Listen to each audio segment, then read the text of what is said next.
This is the Lone Crater YouTube. We hope this video helps.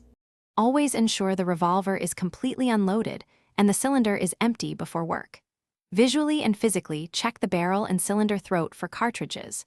Work in a well-lit, ventilated area with a flat, stable bench surface and soft towel. Use masking tape to protect sights, wood grips, and sharp edges from abrasives and rotary bits. Gather 0000 steel wool, 600 to 2000 grit sandpaper, flits or similar metal polish, microfiber cloths, and nitrile gloves for finger control. Keep a small parts tray to secure screws and springs during disassembly. Start by assessing scratch depth and orientation relative to the metal grain. Use 600 grit sandpaper for deep scratches, always sanding gently with the grain of the finish.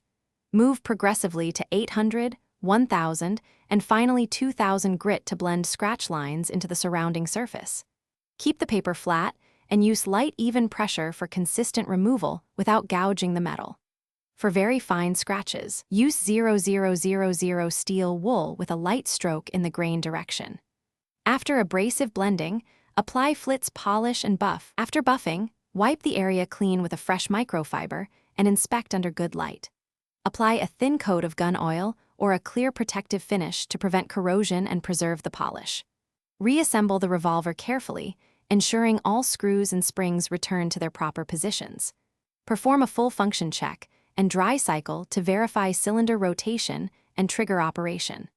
Avoid high-speed abrasive wheels on blued or delicate areas to prevent heat damage. Store the firearm in a dry safe and repeat light maintenance every 6 months.